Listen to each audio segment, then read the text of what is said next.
In the headlines, a former DPP from St. Lucia expected to take the bench as Justice Errol Thomas prepares to leave the jurisdiction. Farmers wanting to qualify for a newly launched aid bank loan facility told a business plan is a must, and a warning that ISIS recruits out of Trinidad could create problems for the wider region. I am Kenny Williams with the Channel 5 News. Details after this.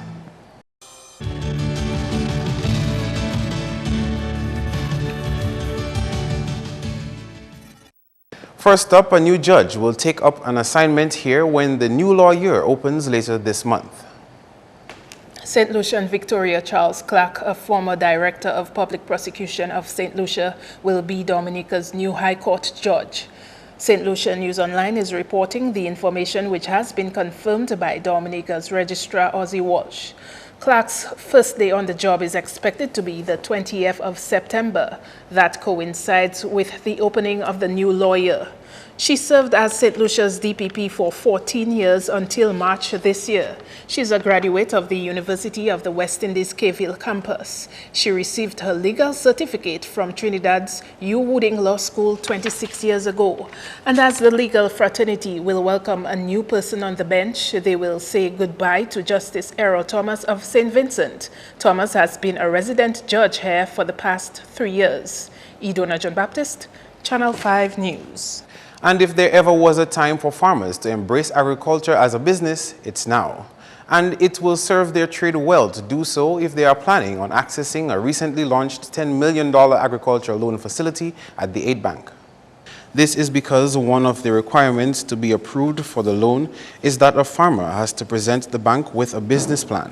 Fishing and farming cooperatives will be able to qualify for the loan. Aid Bank's General Manager Julius Corbett told a press briefing that depending on the size of farmers' project, the bank will want to see an outline of their operations. If you go into farming, treat it as a business. Okay? Business. So there must be a reliability of labor, consistency of labor, whatever is there available, you need to have that. You don't go on your farm at 8 o'clock in the morning, come back at 10 o'clock and say, they will reliable. You got to maintain your records, you got to have bookkeeping, so that when the lender comes and says, well, can I see how you spend the money? You can say, well, so much was spent on labor, so much was spent on materials. So you got to treat it as a business approach. You cannot do it vai-ki-vai. Project have a business plan, but if you have $50,000, $80,000, I expect to see a business plan.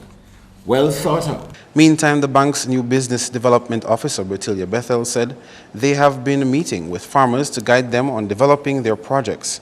These meetings will go on until September end. Some of the farmers do admit that this is one of their weak areas. So based on the production unit that we have, that they have, you start off to guide them how to start. For example, you're going to get your first disbursement, you put the different activities, you have the dates, the amount allocated, okay? So it's a guide. We started guiding them step by step. Before you just come to the bank and tell us you want to expand on your farm, secure market. Because the first thing as a business-oriented person will do, ensure that you have a market for your goods. They're into agriculture, but they're not even aware if they're making a profit or loss. So it's not only just to get money, but it's to develop farming on a... Of the $10 million, 5 will go to the pork and poultry sector and the rest to the corp sector. Loans for any amount will be approved in any amount once potential borrowers can prove they are able to repay installments. In other news now, there's still a demand for the British Advanced Level qualification locally, and students wishing to pursue a degree at UE and British universities will strongly want to consider it. Coordinator of the A-Level program, Henry Volney, says its syllabus is more comprehensive than that of the associate degree offered by the Dominica State College. Now, why should you want to do the A-Level program? The reason for it is because the Dominica Island Scholarship is still tied to the student getting the best results on the GC A-Level. So until that changes, if you want to get the Island Scholarship, you're going to have to do the GC A-Level program. Secondly, the A-Level program is more comprehensive than the DSC Associate Degree program. This does not mean that your associate degree program is nothing. valuable. That is totally wrong. Volney, a former director of admissions of the Clifton Dupini Community College, has been an avid advocate for the A-levels. The two-year A-level program was the only program offered at the then Clifton Dupini Community College.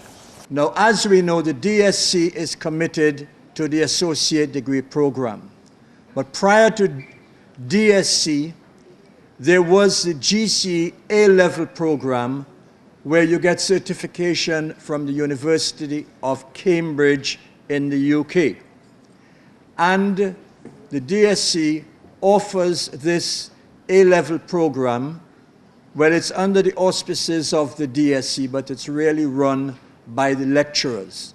But this is something that we also offer students because of the demand by the parents as well as other students. Also, those students who want to go to UE and English universities, particularly if they have interests in medicine and engineering, it would be to your advantage for you to do the A-level program because it would give you that little competitive edge. All right? So this is why we do it. Still in education, parents are being reminded of the critical role they play in their child's academic success as they prepare to send them back to school on Monday. Guidance Counselor Thomas Holmes says parents cannot downplay the important role they play in the academic development of their children.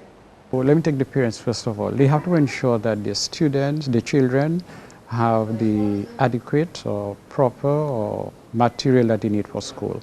And then halfway through the term, for students to say, well, I still don't have my English textbook, or I don't have pen, I don't have pencil, I don't have notepad, and so on. So parents have to ensure that the students have these. And then parents have to ensure that the students study, the students do their homework, ask them, and then parents have to ensure that the students come to school on time. Teachers were also challenged to do more than the basic requirements to ensure the success of children in their care. What I would like to say to the teachers is get ready for, I don't want to put it to say it is hard work, but get ready for task, being on task. So when you come to school, be prepared, have our materials ready, and then be prepared to help the students, assist the students. It's not just teaching them maths or English or social studies, business subjects and so, but only the department, their attitude and so on. The teachers have to help them in that. Holmes is reminding students that they must take charge of their academic life in order to attain great accomplishments. The students come to school to learn. And then when you come to school to learn, you have to stay away from all the other activities that may prevent you from learning. I'll just put it this way, all activities that may cause you to get demerits, get detention or suspension. We don't want to do that, but we will if we have. So students come to school, prepared for school, have your material, and then know friendship, and so you have your friends, but when you're doing your work, you can work with your friends, yes, but your work comes first. The local business community is being challenged to step up its game when it comes to the protection of Dominica's children. Former officer in charge for Child Fund Caribbean, Dominica Branch, says the local business community should follow the example set by international commercial entities which have helped in ensuring the welfare of the country's children. Last month we started the Light Your World benefit. We're doing most of them at Anchorage Hotel, and then we might spread to some other places, maybe every month, every 2 months. These benefit concerts, and the proceeds go to the Children's Federation. Because one of the things I'm encouraging is for local individuals, businesses, etc., to make a monthly donation of $20 or $30 to the Federation's bank accounts at NBD. That way, the sponsorship, the programs for children can continue. Because my thinking about it was that if people external to our country could have done that for us for so many decades, we ourselves can do that. Despite Child Fund having left Dominica, that does not mean the organization would not help if or when the need arises. I think the way they could help the Caribbean again is maybe through emergencies, because they left Haiti years and years ago, but after things happened in Haiti, the earthquakes and so on, they've been helping through organizations that were operating on the ground. So I don't think it's like a lost cause, but for them to fully operate in a country as Child Fund, they usually have to initiate a country agreement and register as a company and so on. So they're not going to do that. again in the islands, unless something really major and changes the development landscape in the region. Fountain is encouraging Dominicans to continue to look out for each other and have the children's best interest at heart. I'd just like to remind the Dominican people that they are not alone, especially those who are struggling, that we are sort of leaving behind those with a lot of children and they need help in different ways.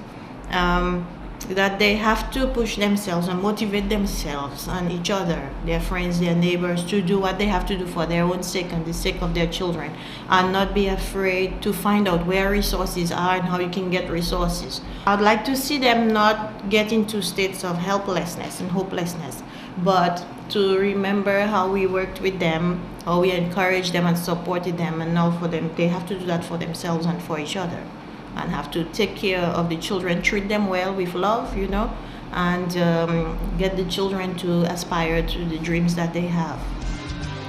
You are watching Channel 5 News. More when we return.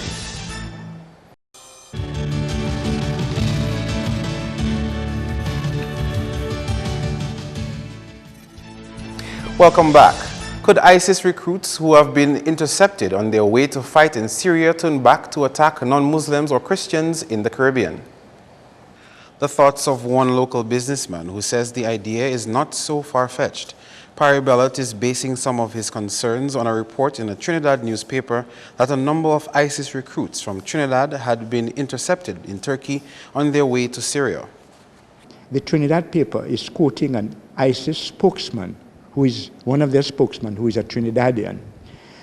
And he's talking about, he has urged sympathizers, including Trinidad and Tobago Muslims, to launch attacks at home against Christians.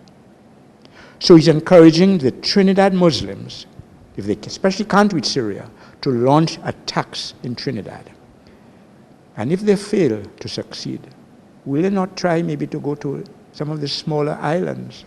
You know, and we have the evidence, as I'm saying, the evidence of 9 who are trying to get to Syria. They are supposed to be coming back to Trinidad.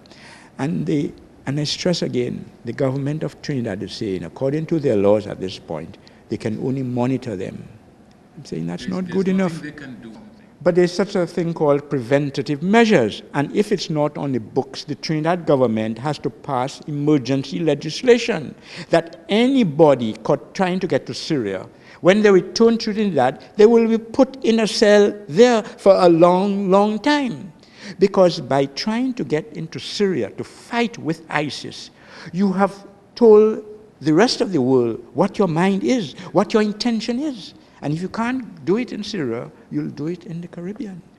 The April 18 edition of the Trinidad Guardian quotes one imam as warning that the ISIS threat in TNT is so real, quote, if somebody pats you on your shoulder, it could be one of them, end quote. Parry Bellot says an online ISIS magazine has also spelled out what the terrorists' intentions are, and not enough concern is being expressed in the region. The July edition of that particular ISIS magazine is based on the theme, Break the Cross. The cross are Christians. For some reason, they really hate Christians. Most of these small islands in the Caribbean are made up of Christian people. What are the other islands, the other governments telling Trinidad they need to do to monitor these very dangerous people? One is not hearing a single word. Small and medium-sized enterprises in Dominica have been cautioned to implement the good manufacturing practices they've learned over the past 2 days in order to grow their markets. Andrea Louis has more.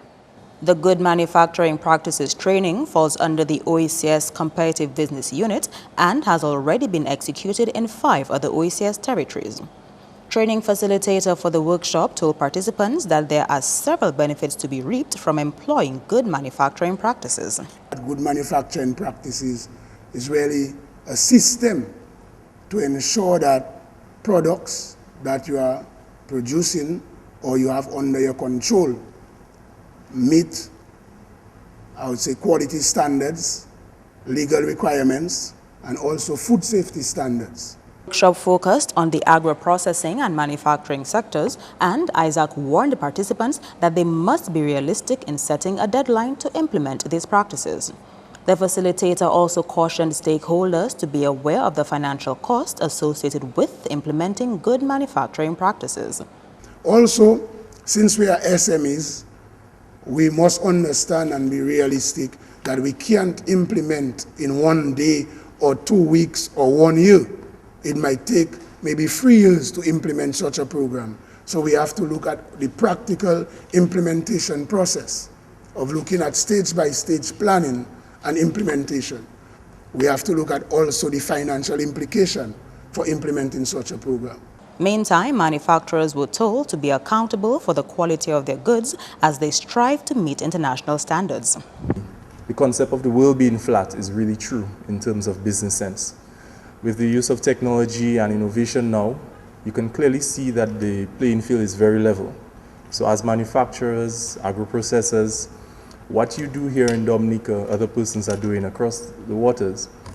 We know that in the very near future we'll be in the cruise season, as well as the independence and the Creole season.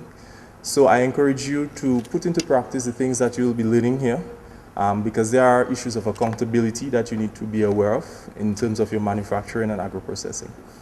The National Training Workshop in Principles of Good Manufacturing Practices ended on Friday. Senior Legal Counsel of Jamaica's Trade Commission called on private sector stakeholders this week to take advantage of opportunities offered by the OECS Commission to improve on their business prospects. Dr. Delroy Beckford has just wrapped up a private sector workshop here aimed at drafting a consumer protection bill. Whenever we're going to have consultations, one of the recommendations usually taken on board is for advance notice to be given for their participation.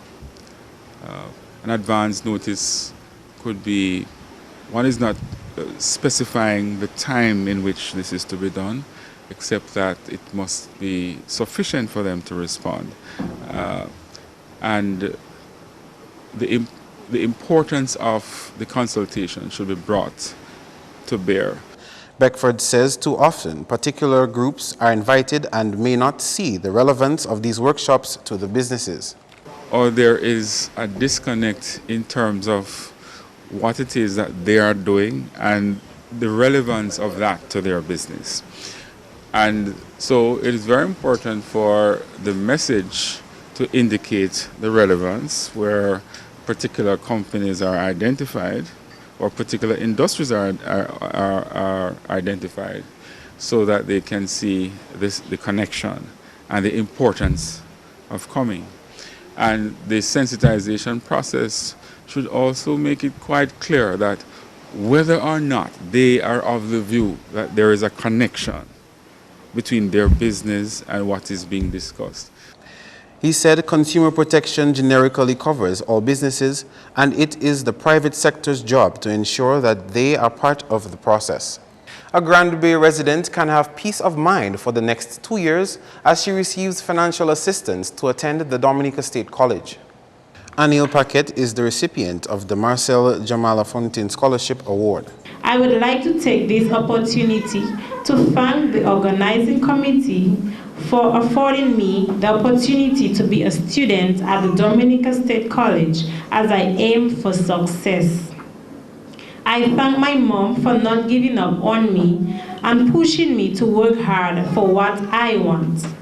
With this scholarship, I most certainly look forward to making my mark at the Dominica State College and to continue to contribute to the cultural development of both my community, Grand Bay, and in my country. Meanwhile, Bachelor of Science major at the University of the West Indies, Rona Riley, will represent Dominica's chapter of the campus's Student Guild at an induction ceremony in Jamaica next week. Riley is a deputy chair of the Dominica Site's Guild chapter, has been appointed as the returning officer of the regional guild, which represents students from all 44 sites of the open campus throughout the Caribbean. Residents of Maho and Massac have been left somewhat shocked following the sudden death of 37-year-old Jillian Green Benjamin. Police PRO Pelham John Baptist says Benjamin began experiencing difficulty breathing while at her home on Monday. A source who was close to the deceased revealed that before being taken to the hospital, Benjamin insisted on having a shower, after which her condition appeared to have deteriorated. Police investigations are ongoing. That's news. Your sports highlights next.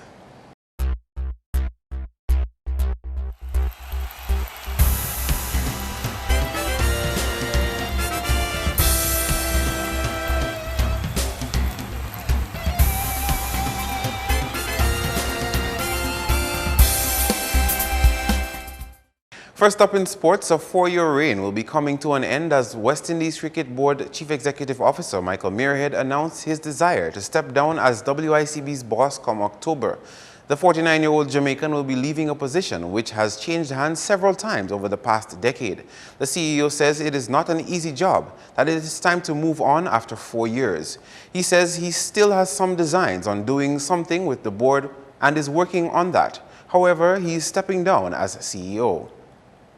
Muirhead will not be renewing his contract and will officially leave office on October 14.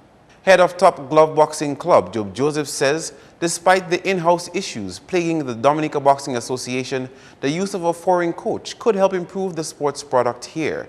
He made the comments at a recent boxing press conference at the Dominica State College. Seeing that Dominica have a very good relationship with Cuba, and also seeing that Cuba have one of the best boxing programs, it will be a plus to the Dominican boxers having a Cuban coach.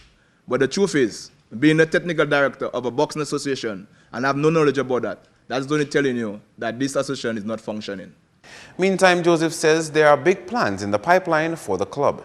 One of our plans, as I said earlier, is to get or to give a scholarship to one of our students that did not have the opportunity to go to the college. And we're planning to do it between 2017 to 2018. And after that, every year or every 2 years, the club will continue to give sponsorship to a student of our club to get an education in the state college. One of our long-term plans is having our own boxing house where we can host boxers to come and train with us from overseas. And the main fundraiser of this event would be Mr. Terry Cole, the guy with the most world records. In Thursday night's sportscast, some of our viewers may have gotten the impression that boxing coach Job Joseph was suggesting that Valerian Spicer was a better suited candidate for Rio Games than Thea Lafont, but Mr. Joseph has since clarified the issue. He says what he was in fact referring to were boxers from the region who gained selection ahead of Dominican boxers. We move now to the football scene with reminders of matches carded for the weekend. On Saturday, Waukee Rollers and Bath Estate will be looking to cup their second win when they go head-to-head in the first match of a doubleheader at Dublin from 3 p.m. At 5, defending champions Dublin FC and RIC Kensborough will be hoping to bounce back from their previous defeats. And on Sunday, Caribbean Cool Harlem United will go in search of win number 2 when they face Middleham United at Dublin. While at Benjamin's Park, former league leaders Exodus FC will be also looking to add a second win to their tally when they take on Northern Concrete and Steel Bombers. Both matches begin at 4 p.m.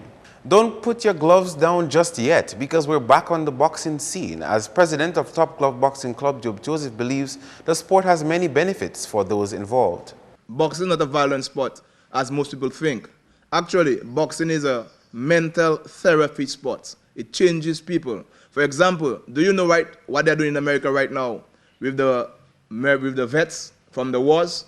The guys who come from the wars still having trouble of hearing gunshots and stuff in that. So they're bringing them now into gyms to get their frustration on bags and whatever, to help them mentally. So it's a mental therapy. Right now, on my left-hand side, this is a typical example. That's the boxer.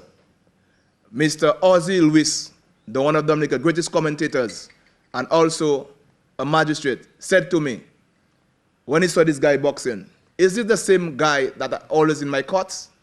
I said to him, yes. He said, it is impossible. This is not the same guy. From a guy who's been very troublesome on the street, taking him into the boxing, now he is a role model for Dominica and fighting all over the world. More in cricket, if the weather permits, the Cassius Daru Kalinago Premier League should see some exciting cricket action between Bombers and Underminers on Sunday. Spokesperson for the league, Israel Fountain, says the two finalists have created much excitement in the competition so far and will put on a good performance in the final.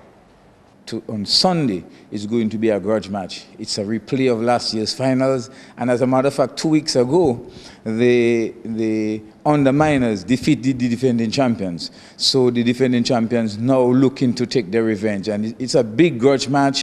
The 20-over competition had Anderson Burton with 162 runs and Krzyzewski John Lewis with a century under his belt. Joshua Challenger took 15 wickets in the league. The grand prize is in the region of $5,000. The game bowls off at 12 p.m. Finally, 6 games are carded in the 2016 Giant Malt Rounders League on the weekend. At 1, Vikings Reformers will face KFC Mafia Battlers at Pottersville. Tremors will do battle with Watton Waven Stunners at Watton Waven. ACS South Defenders will take on Gallion Heatwave in Soufriere. St. Joe Phoenix will play host to Police Sports Club. And at Vekas, it will be Posse Rockstars versus Penville Sixers. NCC Udom Setco Stars will go head-to-head with RIC Health Club in Portersville at 10 a.m.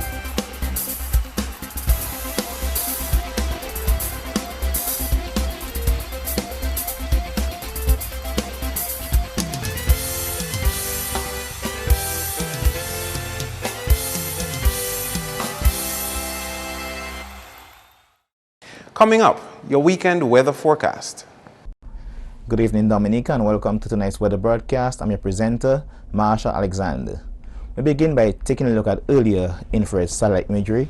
And of interest here is this area of convection associated with a westward moving tropical wave expected to approach the area by tomorrow.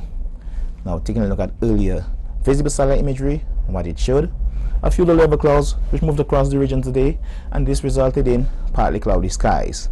Now, taking a look at earlier radar imagery, what it indicated, scattered showers across the central and southern portion of the region.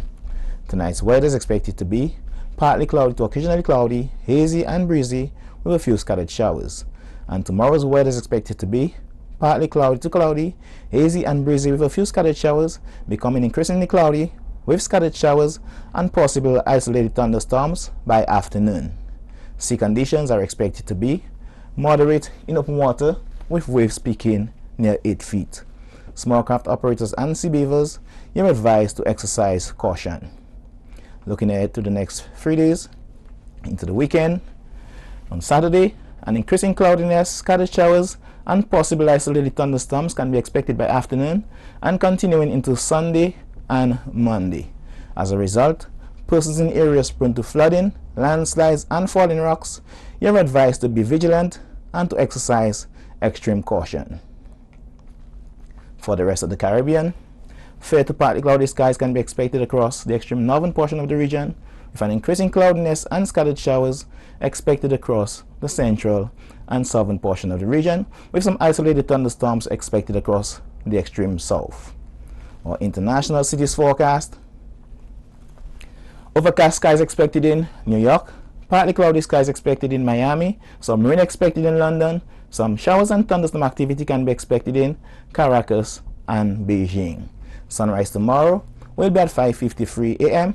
and sunset will be at 6:16 p.m. Please remember that we are in the hurricane season.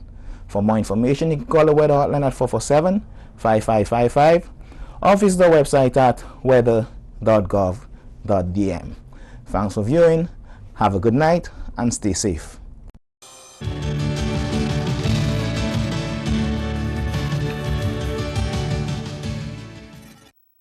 And now this programming note. MarpinNewsSept2k16 is pleased to introduce Flow Sports to its programming lineup. The network, which is home to Premier League, is now available on Channel 34. Viewers should refer to Marpin's graphic channel for a full schedule of the upcoming Premier League matches. To end the news, let's recap the headlines. A former DPP from St. Lucia expected to take the bench as Justice Errol Thomas prepares to leave the jurisdiction. Farmers wanting to qualify for a newly launched 8-bank loan facility told a business plan is a must, and a warning that ISIS recruits out of Trinidad could create problems for the wider region. Feel free to contact us at news@marpin2k4.com You can also access our past newscasts on our YouTube channel. On behalf of the entire production team, I am Kenny Williams. To all viewers around the world, we thank you for watching. Have an awesome weekend.